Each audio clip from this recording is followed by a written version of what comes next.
better than the alternative. Good morning, beautiful people, friends and family. Uh, it has been quite the morning. We have had some pretty interesting technical issues, and so woohoo! Every day is an adventure. We are using a new technology here. We don't have anybody joining us yet, but I'm hoping that people will be able to hear us on the Facebook. But let me see if this is. Oh, are you listening to us? Yeah, I was to see if it was working, then share it. It is working. It is awesome. All right, here we go. Tap to change. I'm sending it to my news feed. A few technical issues this morning, but we are ready to go. Join us now. All right. Now we'll be able to see things. Look at StreamYard is cool. Thanks for this recommendation. I've joined shows here before, but I've never hosted a show here before. But I think I will be doing this from now on because it does everything all in one place. Yeah, I totally love it. I really like it. All right. Welcome. Happy Saturday morning, friends and family. I am your host, Erin Mahone, frazzled leader. And I am joined today by my incredible friend and guest, poet, mother, advocate, activist, amazing human being, spoken word artist, Kimberly Johnson, aka Special K. Welcome. Thank you for joining me. Thanks for having me. I'm pretty excited about this. So because we are late and because I still have to end at the time that we were scheduled to end at 11 o'clock, I'm going to jump right in because I feel like this is a really, really important conversation. And we may, because of our technical issues, have to come back and do this a second time. But, you are a recent past participant of the If You Could See Me project. And a few months ago, I, sent out an open invitation for all of our past participants to join me weekly on these conversations. And, I offered everyone the opportunity to, put in the topic of their choice. So whatever y'all wanted to talk about was what we were going to talk about here. And so this topic was what you wanted to speak about, which is mental health crisis and hospitalization from a parent's perspective. And so would you just kind of jump in and let the audience know, what drew you to this topic and why are you passionate about it? So for mental health in general, I am passionate about it because it's been my life. And if you don't know my story, mental health in somebody else, in my child, nearly killed me several years ago. And even leading up to that mental breakdown where my child went into a mental rage and like they weren't themselves, I understand that, and they tried to kill me. But even leading up to that, dealing with mental illness, it just became something very dear to me because nobody was there to say, hey, it's okay, you're not the only one going through this. Basically what was said was, okay, well, we'll put her in the hospital, or you guys just need a break from each other, or what do you mean you can't leave your house? That's ridiculous. You can leave your house whenever you want, and things like that. So I firsthand experience, I understood that mental health from a parental aspect, like watching your child deal with mental health, there really wasn't anything there. There was no help. Also the getting of help is like such an absurd process in and of itself. So I just became, out of necessity, had to become an advocate for mental health because it was ridiculous. I said for months and months and months, help us, help me help my child. Like this isn't normal. This isn't okay. Like my child needs help. And I advocated for months and months and months, and just the process of that you have to go to even get in to get any kind of mental health help was ridiculous. And even up until the day before the week-long incident of mental health crisis that happened in our house, the night before it happened, I actually made a Facebook post and I said, I'm going to end up like Cray Deeds. And if for you guys don't know, Cray Deeds is he killed his family from a mental health. Yeah, say again. You broke up. I'm sorry. Cray Deeds. He, for those of you who don't know, Cray Deeds, his father was in the Senate, I believe. Don't quote me on that.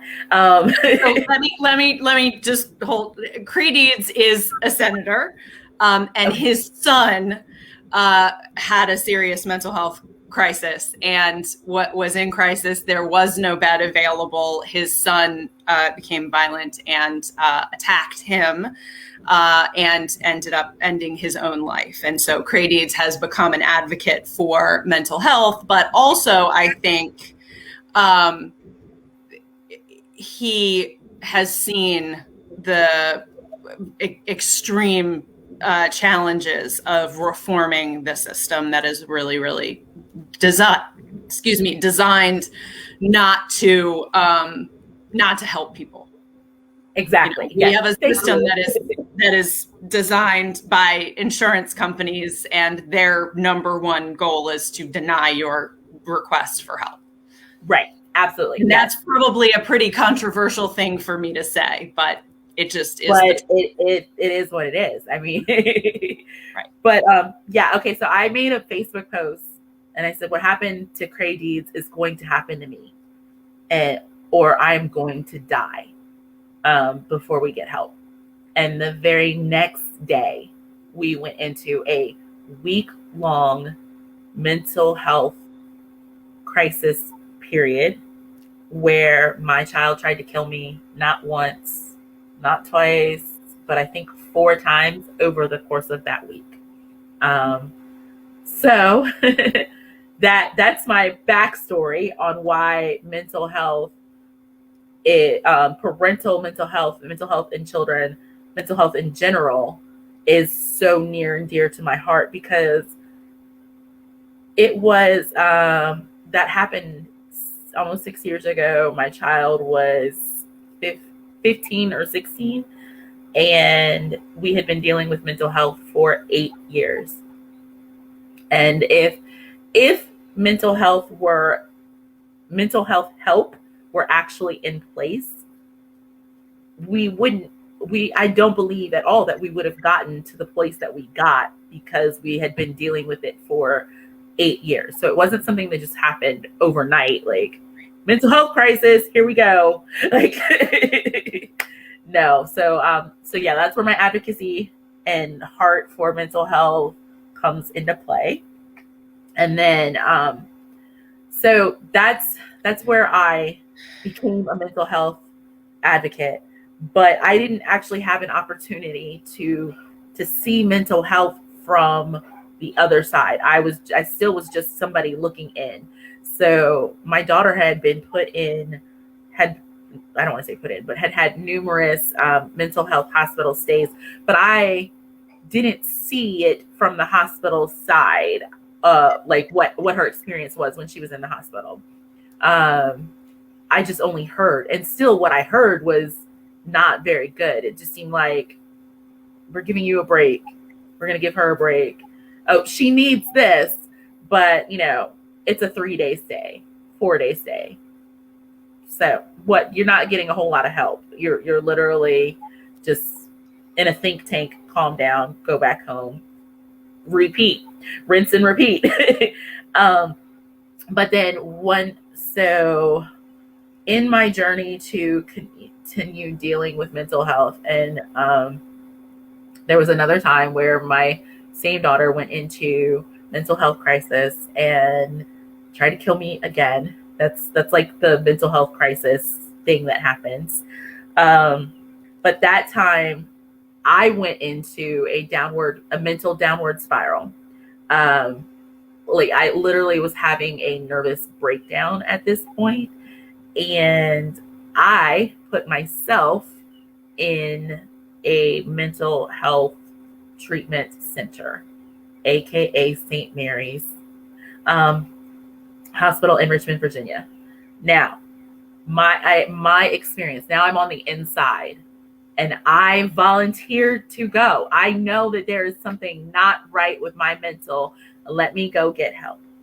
The very first thing that they did, which I understand why, but we need to think of a different process. And that was, I had on sweatpants and I had a sweatshirt on. And they cut my sweatpants to get the drawstring out. They cut my sweatshirt to get the drawstring out. They treated me like I was a criminal.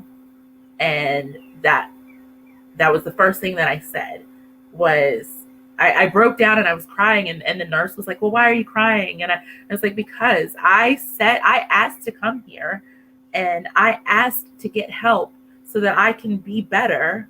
And you're treating me like I'm a criminal. Like the only thing that was missing was handcuffs. That was the only thing that was missing. I was searched. So you have to go in there and you have to like make sure you didn't bring any contraband in. And again, I understand why these things are important, but we need to look at how we are going about doing those things, because you're already mentally broken. like you're not, why do we need to criminalize the getting help? But so I was in there, and I happened to go in there on a Friday evening, late Friday evening, early Saturday morning, which means that I spent Saturday and Sunday on my own. There was no mental health services whatsoever. Nobody was working on a Saturday in the mental hospital, but there was an AA meeting. There was an NA meeting. There was another AA meeting. And then there was a, hey, let's get together. Is there anything you guys want to talk about as a group? That did happen on that Saturday and that Sunday. Well, by the time Monday rolls around, and I brought myself down from this mental crisis that I was having. Nobody, let's be clear, there were no services provided, and it literally was, I had time to calm down and think and just become more rational and less mentally excited and upset. So Monday rolls around, and I've made up in my mind, you guys aren't helping me. And it doesn't serve me or my family for me to be here, because I'm not getting help. And any help that I'm getting, I've given to myself. So when I went in, so now the process is you see your doctor, because you're supposed to see your doctor, and they're supposed to tell you what the plan is. And I went in and I said, well, you guys aren't helping me. And if you're not going to help me, then I'm just going to go home, and I'll get help through counseling or whatever, or not get help, because I'm not in a crisis state anymore, and I haven't been for a while, and I want to work through. I want to understand like how not to have these things happen again. Right. What was said to me was, well, you're not ready to go home. But I didn't ask you if I was ready, because remember, nobody forced me to go there. So I committed myself. I asked to go get help. And so you can't tell me that I'm not ready to go. because you didn't force me to come here. You knew you were ready to go in the door. And Exactly. you were competent to determine that you were ready to go home. Exactly. Right. And so even in talking to the doctor, and I said, okay, well, here's the thing. If you say that I'm not ready to go home, that is fine. But what have you done to help me get ready to go home? Right. And they were like, well, you had access to this, and this was AA, and this was NA. I said, no, that's I'm not here. I don't drink alcohol. I don't do drugs. So those services weren't for me. They weren't for me. And I did actually go to two of the 3 meetings I did go to. But I didn't go because I was like, I'm an alcoholic or I'm a drug user. I went because I was bored. And even what they were talking about went over my head because I didn't have a schema of that. That's not what I was there for. So anyway, in talking to the doctor, I was like, you haven't done anything to help me. And you're like, what is the plan? What is the plan to help me? And there was no plan. It was almost as if they had never been faced with somebody saying these things, these realities to them before. So it was like, oh, I don't know. Like it's very eye-opening because now I'm in my right mind and now I'm in the mind of advocate. And I'm like, no, you're not going to just keep me here because you want money for my insurance. Like that's not what we're going to do. And so because I stood up for myself, now I want to also understood, I never once said, that's it, I'm done, I'm going home. It was what I wanted, but it's not what I said. What I said was, how are you going to help me? What is the plan to help me? Mm-hmm. If you can tell me that, I am more than willing to be here. But they couldn't tell me that. And so I wasn't willing to stay in a place where there was no plan. Anyway, I went home on that Monday against medical advice, which means that they did not help me get an outside counselor. It means that they didn't even give me a prescription for the, I think it was Abilify that they had put me on while I was there. Like I literally left with nothing. So because I advocated for myself, and I said, help me. And they weren't actually helping me. They sent me home. Rather because I was a problem. I was a problem. That's what it felt like. It's like I was a problem. And so, yeah. So that was my inside look of how mental health is done. And I was like, we need to fix this. We have to fix this. This is a problem. We have to fix this. And of course I wrote letters and I called and I've been ignored. And as you kind of do when nothing is getting done and nobody, even the general public they don't really have your back. You're like, okay, out of sight, out of mind. Right. I got to live my life. So let's fast forward to, we're now in lockdown. And my other daughter, my youngest child, who saw everything that I went through with my oldest child, including the attempts on my life, now has her own issues with mental health that she is dealing with. And lockdown was not easy for her mental well-being. And we ended up... And there are literally thousands of children and teenagers around, the world, I would imagine, but I know throughout this country who are having or have had mental health crisis in quarantine. Absolutely. Yeah. So by no means is what happened to my child, what I'm about to say, unique. Not at all. It's not unique.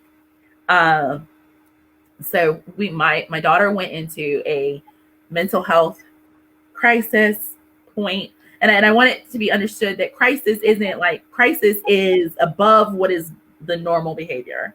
Crisis right. is like it's crisis. It's we need help now. So me, the advocate for mental health, I was like, you know what? I am going to call mental health. I called 911 and I said, I don't need police. I need mental health crisis. Because in Henrico County, there is a mental health crisis unit. Yep. Guess what? They're police. And that just, yeah.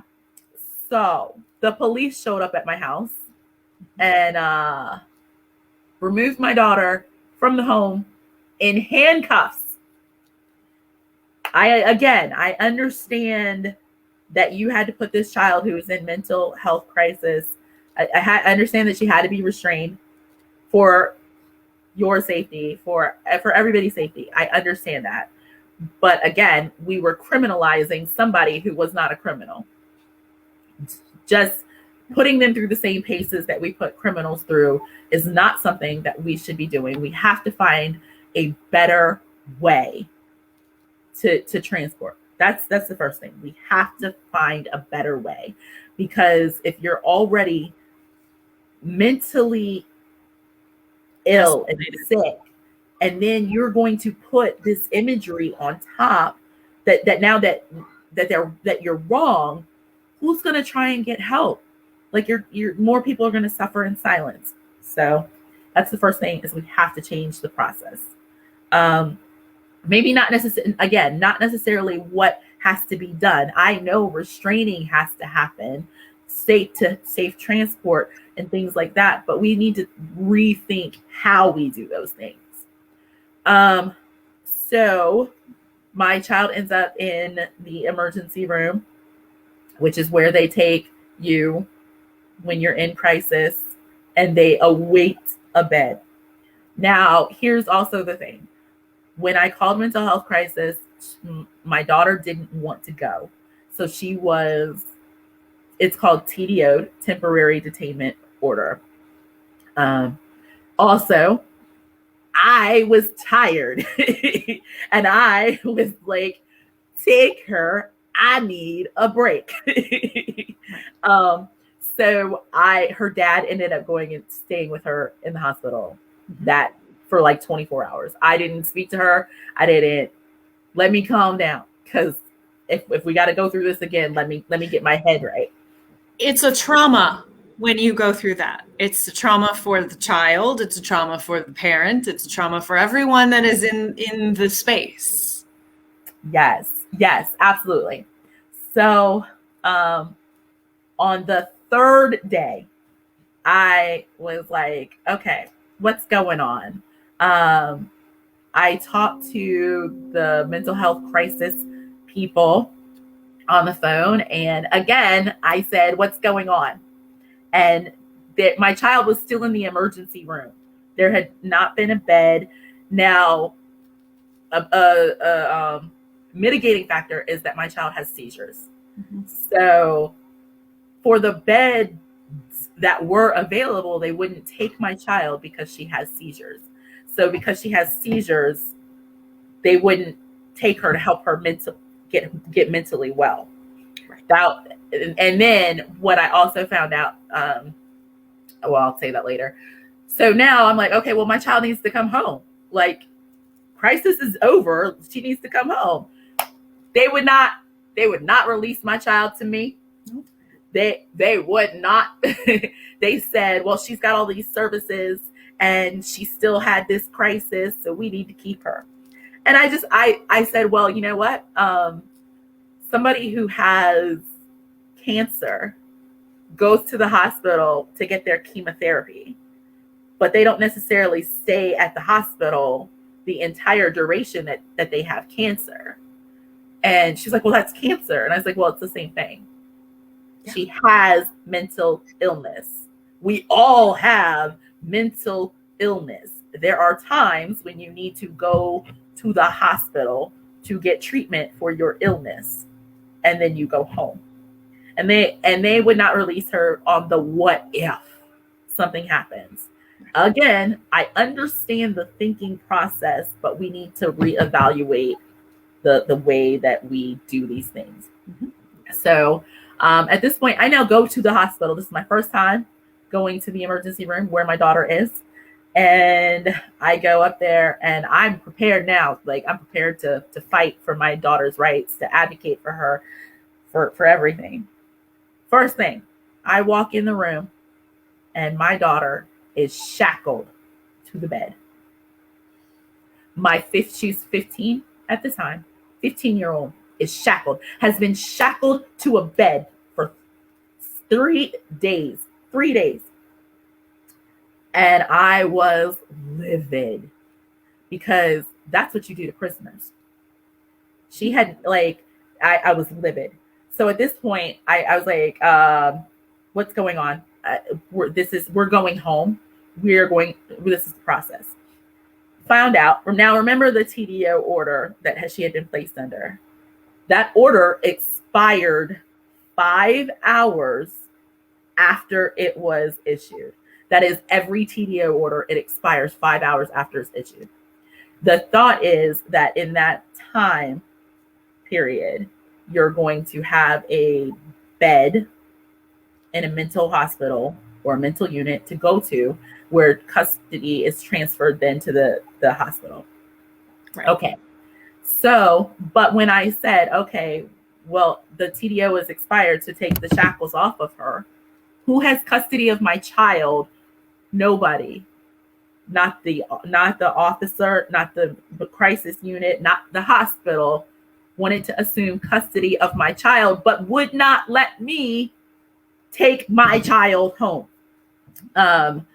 So that was a long, drawn out process, of which I also found out they didn't even know who had custody of my child. And so that they were scrambling, because again, I was asking questions that people don't know that they can ask. And I was bringing up points that, again, you're criminalizing my child.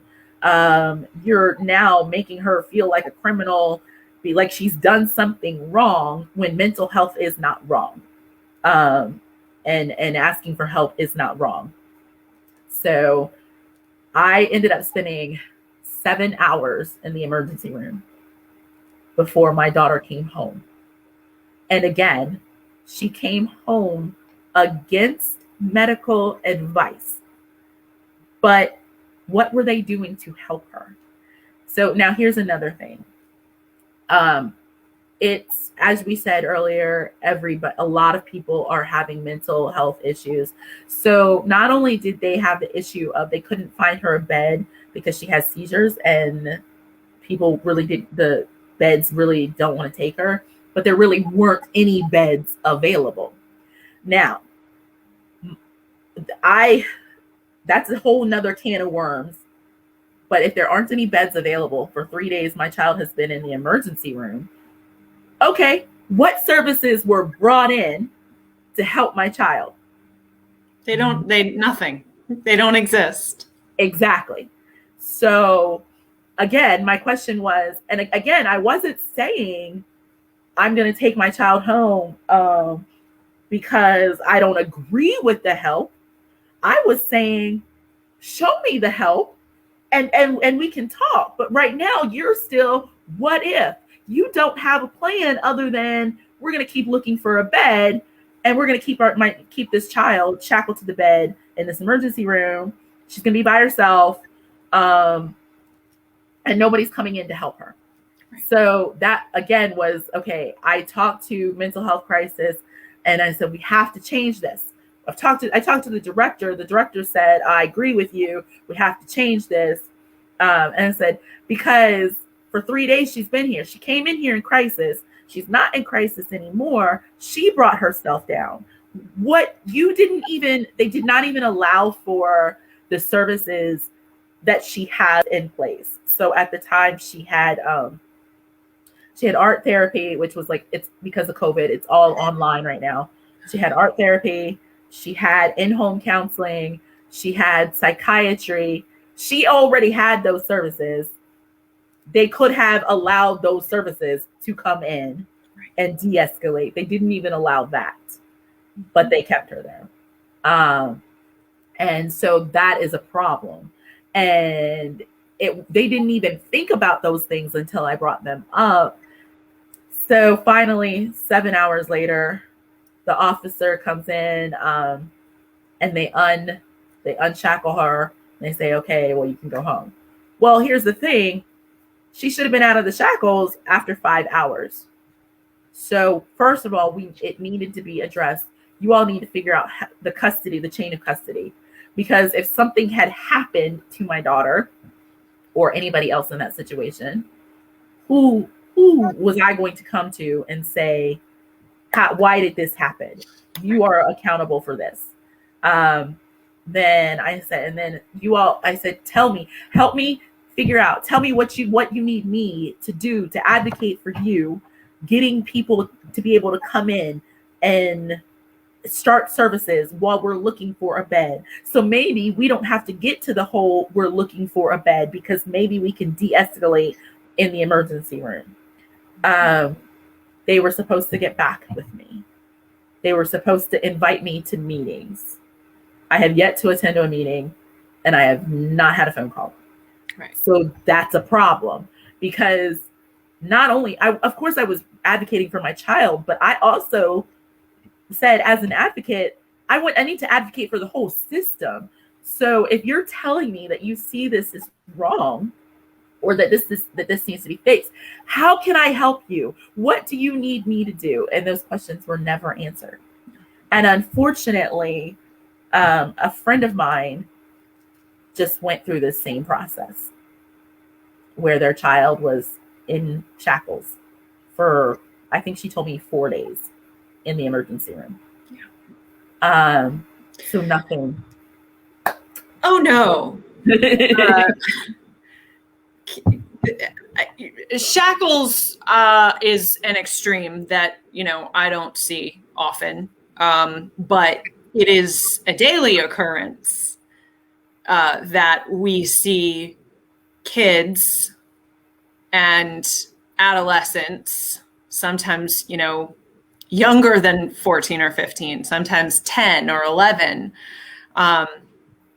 in an emergency room after having been, transported to the hospital because of a violent mental health crisis, being held there for 48 hours or more because there are no beds, or because, like you said, there are medical conditions or other diagnoses that preclude that child from going to a traditional, mental health facility, because they don't have adequate resources to, responsibly meet that child's potential medical needs. And so this is happening every day. I think it's really important for people, like it's so valuable for you to come here, Kim, and share all of this. Because first of all, it can be re-traumatizing to talk about all of this. This is 3 very traumatic events that you have now shared with us over the last 30 minutes, right? And, but what is true is that your experience is not the outlier. Your experience is the norm. This is a regular outcome of, asking for help within a mental health crisis. That doesn't mean that there aren't people who have mental health crises and have beautiful, enriching experiences within the system, and God bless them all. Right. And, let us come together and talk about what your experience was and how we can ensure that experience is the norm for all people.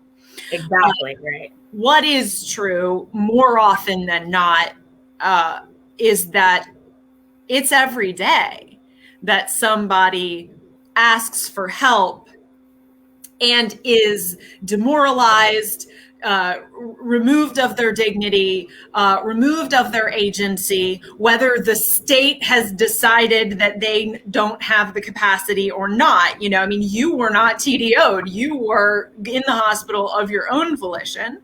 And helped yourself alleviate your mental health crisis, and then were not trusted with your own agency, even though you had the agency and the responsibility and the forethought to say, I need help. I need to go to this place. I am not okay. And then to get to that place and go, okay, well, I'm okay enough now to go home and figure out next steps, right? Right. So systems that we are operating within and expecting people to operate within, who oftentimes lack significant education. They don't know how to navigate these systems. They don't know what to ask for. I mean, thank goodness you have the wherewithal and the ability and the knowledge to be able to ask difficult questions and to say, well, what would have happened here? And why is this occurring? And in most cases, people don't think they can ask. They don't think they can advocate. They don't think that it's appropriate. And so for anybody that has been listening to these sort of like rip out your heart and stomp on it stories from Kim, in addition to just feeling enraged, it is the norm. This is the way our systems operate. And it is because we don't talk about it. Right? It is because we don't come together in these spaces, because it makes people uncomfortable. So I will always go back to this, right? We always go back to, it's happened in the shadows for hundreds of years. We've put people who had mental health issues in a dark corner and didn't want to deal with it, didn't want to look at it, didn't want to know what was happening. And as a result, we have systems that do not function appropriately. Right. And yeah, or at all. It's kind of, I'm very cautious in this, but okay. It's kind of like how you see people now not happy with overall policing. Right. And because we're seeing, people have been talking about, like in policing for a long time, the good old boys club. And now people are actually seeing that. And it's the same thing with mental health. Yep. There was the good old boys club, and that's the doctors and the insurance. Mm-hmm. And for a long time, it was doctors and insurance people communicating about your well-being. That's right. And now people, that's coming to light. It's like, no, I am able to say what I want to happen, or I am able to say what I need.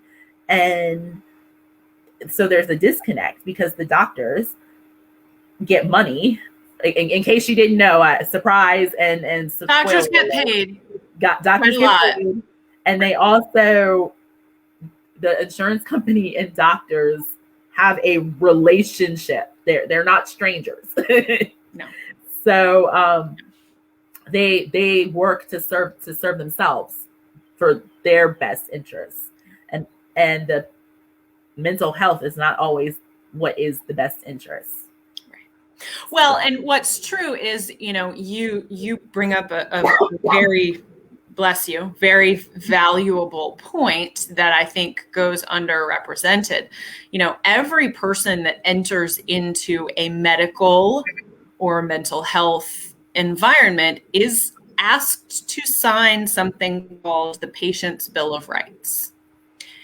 And at the very top of the Patient's Bill of Rights is, you have right to dignity. You have a right to respect. You have a right to a say in your treatment.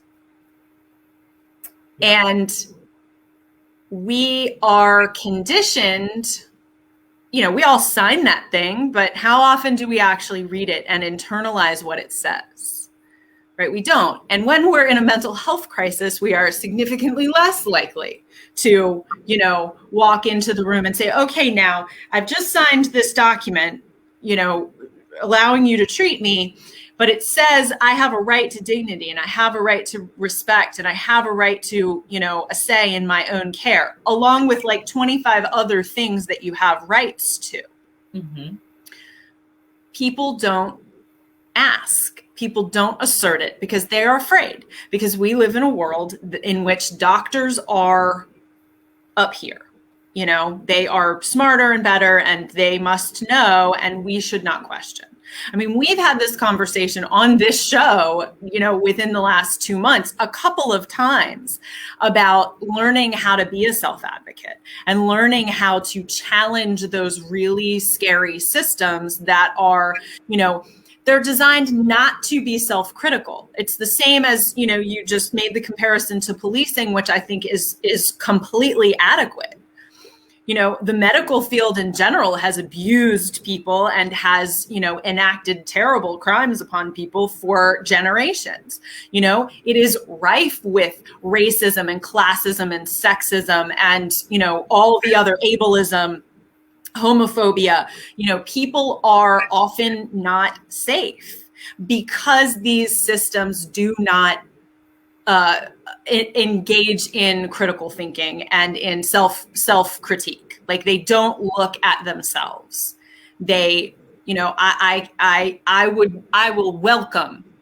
invite on any medical professional, any, you know, hospital administrator, anybody you want to come on and you want to talk about these things openly and honestly. But the interactions that I always have is people, you know, reading from a prepared statement about, you know, what the intention is rather than what the outcomes ultimately are.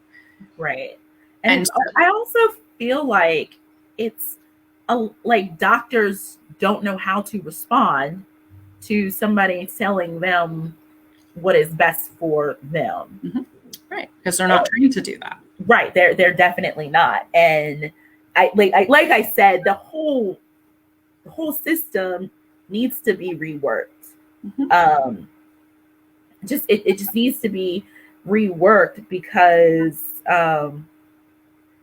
it's, if you're going to school, you pay so much money as a doctor to go to school and to get the letters behind your name. Right.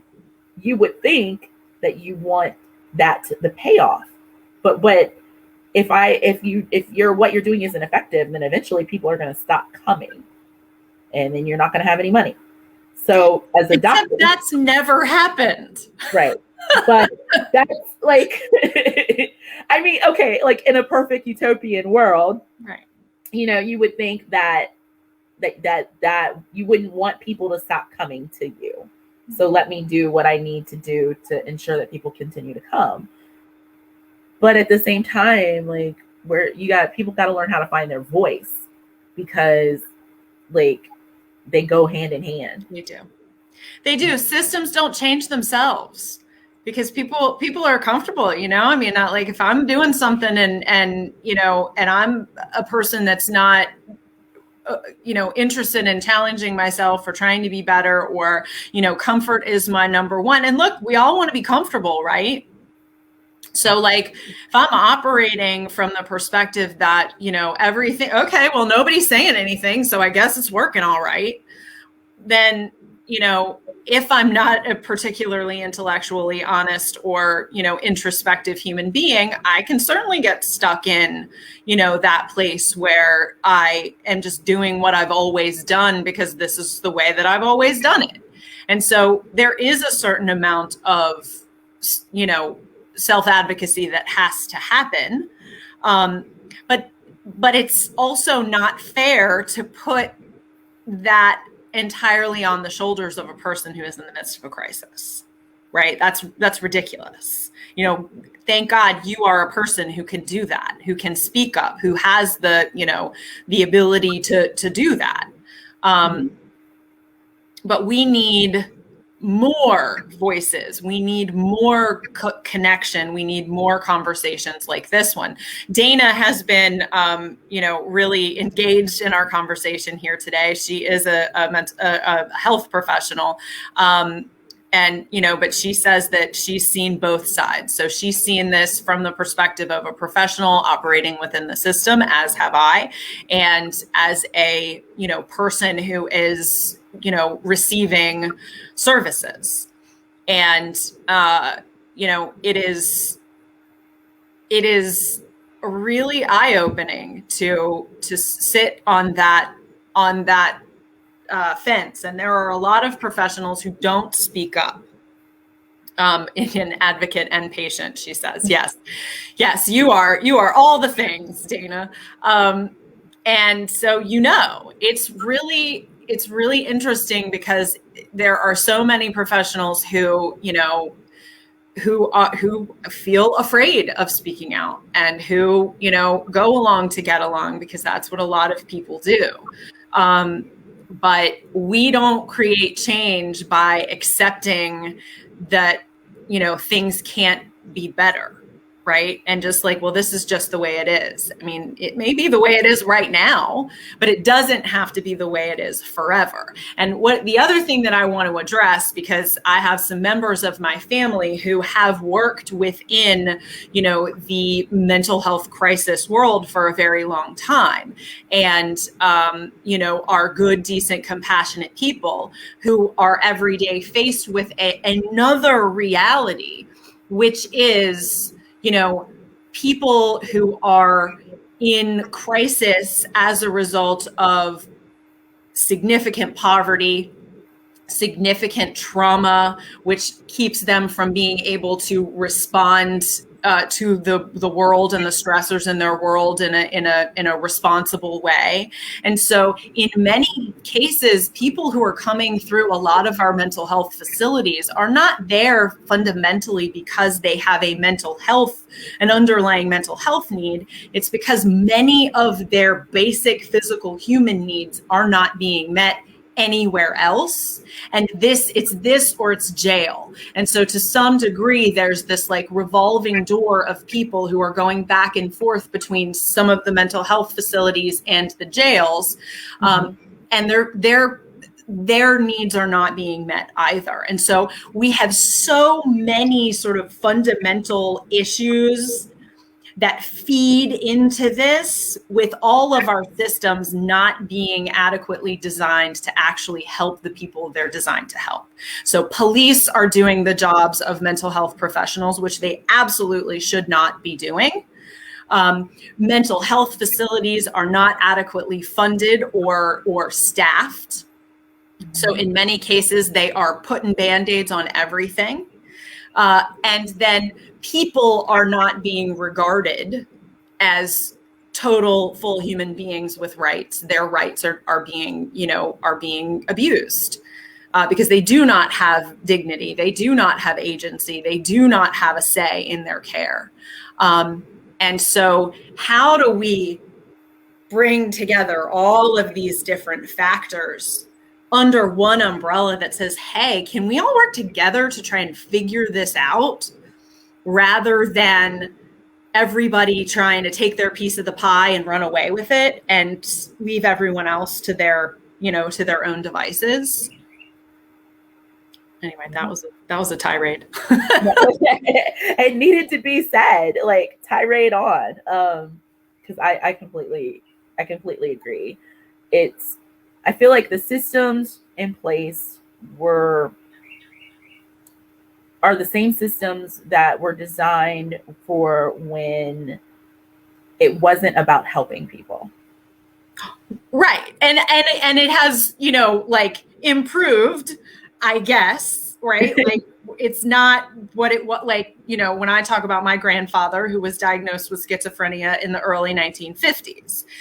And so it was super barbaric to have a serious mental illness in the early 1950s. Right. And I guess what I mean by that is like, okay, we are trying to do new things in an old system. Right. In old systems. And that's like, maybe just let's do a new system, or right. Maybe not even a system at all. Let's just make it a thing where we actually do what we need to do, as opposed to everybody's either an apple or an orange. Yeah. And like right now our systems are designed because there was no, let's look at the whole person and treat the whole person. There was everybody is either an apple or an orange. They need electroshock therapy or they need to be locked away in a padded room. And now we've evolved in that we know that those aren't what happened, but we haven't changed the system of that happening. So so I think that's like what we need to people need to look at it. It can't just be me, because just me, I don't get phone calls back. They don't like me. Because they don't like anybody that challenges, but when you're just one person that's doing it, you're just an annoyance. You're not right. And so that's there. And there are organizations that do, advocate, but these monolithic, and gigantic, operations that are run that have so much money and so much power are incredibly difficult to infiltrate.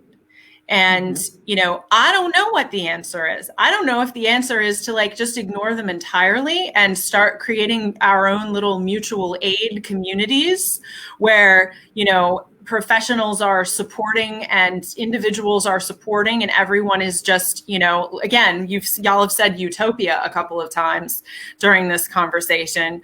How do we just set up a different system? Is it? For me, I don't think that the change is going to come by going to the giant. No, I don't. The giant has already proven itself that it can't be infiltrated. The giant has said, sorry, we're not interested in your humanity. And so it's like you have these groups that are attacking the giant and going after the giant, but I don't think that's the way to fix this. Yeah. I also don't think that saying, okay, well, we're going to make our own little thing is the way to fix it either. What I think needs to happen is that it has to start microscopically. So one hospital, one mental health hospital, what are your policies? Start there. What are the policies? Not every place, just this one place. And when we can have that conversation with the powers that be of that one place, what are your policies? How can we evaluate how your policies are effective or aren't effective or are working? And then you work to change those policies. And I'm not naive enough to think that once you change policies that everything is going to change. But I think that it starts at changing policy. Right. And creating cultures where, there's a different value system, where the funder is not the customer. And, when you work in a facility like this, there is always this, and not just a mental health facility, but any healthcare providing entity that relies on outside funders. And obviously we want people to be able to get care, and insurance sometimes pays for it. Right. And so it is part of the process. But what's true is that they're the customer. Mm-hmm. They are the gatekeeper of whether or not people can access care. And so much time and energy and resources are taken up in meeting the needs of the funder, of the gatekeepers, that it leaves very little space for the actual humans that are at your door, asking for help. And so you're 100% right. We need systems. We need individual organizations that create culture of dignity and respect and, person-centered focus, in which the consumer of the service is the customer. Mm-hmm. And not the other way around. Right. And let's go forth and advocate for that. I want to believe in a world where that can happen. And what's also true is that there are states where these things do happen. Right. And I want that too. I believe that we can get there. And again, that's why I don't want to blanket say this is what it is and we need to tear the whole thing down and we need to change it, because that's not true. There are people, it doesn't work. We can't make that happen. People right. have been trying forever. There are people who are in the field who care, yes, who are doing this kind of work. Yes. I also know, just like you said, that there are, there's the funder, there's the people getting the funding, and then there's the people who need the service. Right. And I think that because the world has, the systems and everything have been funder and funding and less concern about the consumer, that I think that we could have conversations where it's a triangular thing of benefits. We just, like you said, we need those entities to come to be willing to make that happen. And that comes with courage, right? That just comes with people going, well, we've got to figure out a different way because people are dying and children are being shackled to emergency room beds for 3 days.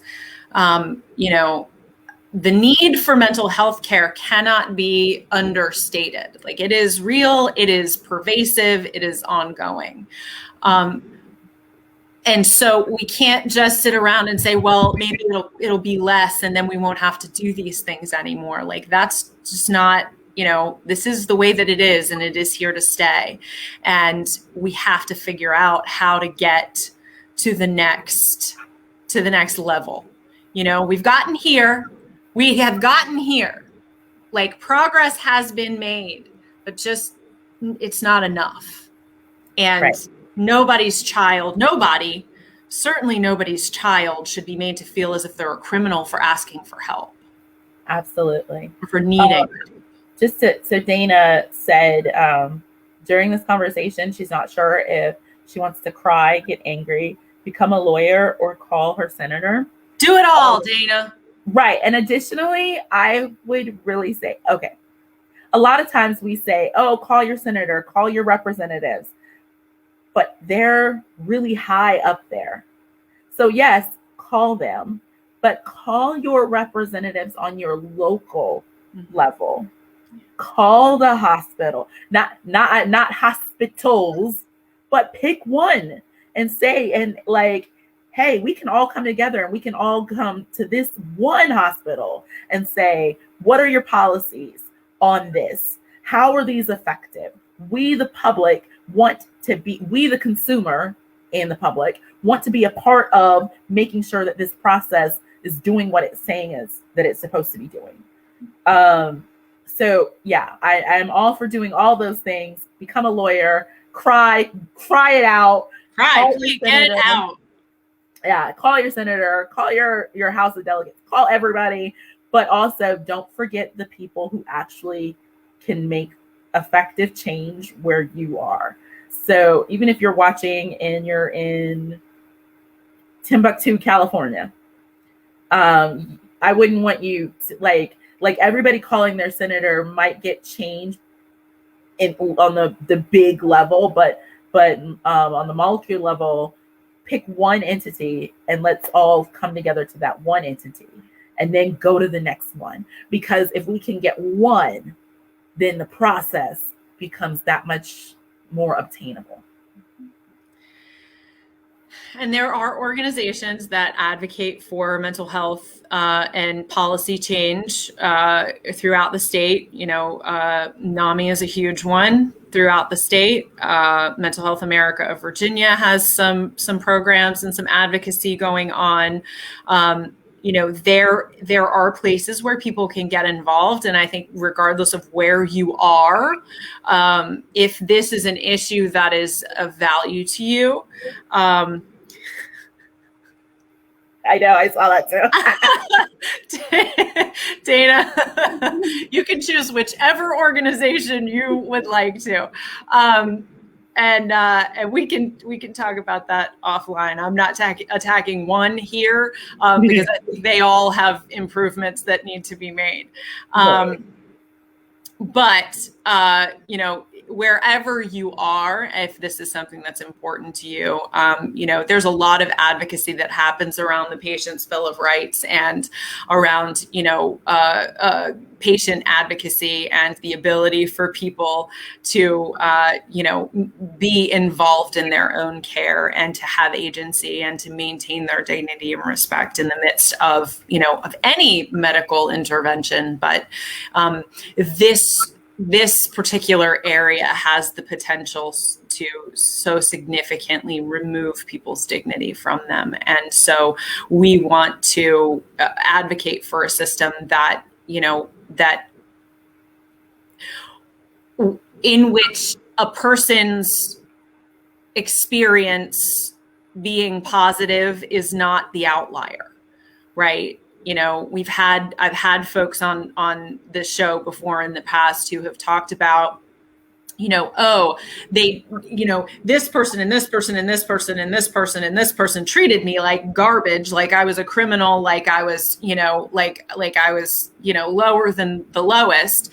But I had this one nurse or this one orderly who was so kind to me, and it was really an affirming experience. And what I want is to live in a world where, that is something that can be taken for granted. That level of kindness or affirmation of you as a human being in need is not abnormal. It's something that you just expect when you walk in the door. Right. And, these are human beings, and we all deserve to be treated with dignity, no matter what. Absolutely. All right, my darling friend, you are so kind to have stayed on a few minutes past time and to have stuck with me through these the technical issues of earlier this morning.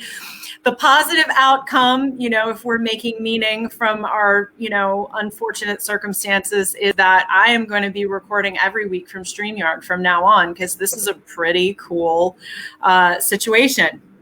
I don't have to have multiple windows open. I can have ongoing conversations with people as they are participating. And so it's super cool. So thank you very much for this recommendation. I appreciate it.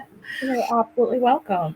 Please tell people where they can find you, because in addition to being an amazing advocate, you are also an incredibly talented spoken word artist and writer and crafter and creator of beautiful things. So tell people where they can find you so they can learn more about you. Oh, here and there and everywhere. No. Okay, so I am on Facebook because I'm old and I'm like above 20. That's right, me too. So definitely Facebook, I'm Kimberly Johnson. And then because I know that's like the most unoriginal name ever, and I want you to be able to find me, if you put Kimberly Johnson and then parentheses special K, that'll bring me up. And everything is on Facebook. I'm also on Instagram, but that's like secondary information. So follow me on Facebook, connect with me, friend me, She also has a Facebook page called Handcrafted by Kim, where she makes beautiful stuff. So you can buy her cards and other things like that as well. So thank you so much. Thank you for your time and your energy and your wonderful smile, and just for being you. Thank you for doing this. Like, you are having so many important conversations. And I'm honored to have been able to have one of those important conversations with you. And please don't get weary. What you're doing is changing lives. I promise you. And it is affecting everybody. So don't let the hiccups bother you, and just keep doing it. You're awesome. Thank you, love. That is so amazing. What a wonderful thing to hear and for you to say. And I will take that into my heart and pull it out when the next time my laptop doesn't work. 5 minutes before we're supposed to go live on air. And also when insurance companies get me down, which happens on the daily. So I love you. Thank you. Thank you to everybody who joined us today. Keep an ear out for a whole bunch of new episodes getting ready to drop on the podcast stream, which is you can find on Apple Podcasts, Spotify, anywhere where you listen to podcasts on the regular. Keep listening, keep speaking out, keep taking shame off the table, and I will see you all next week. Bye.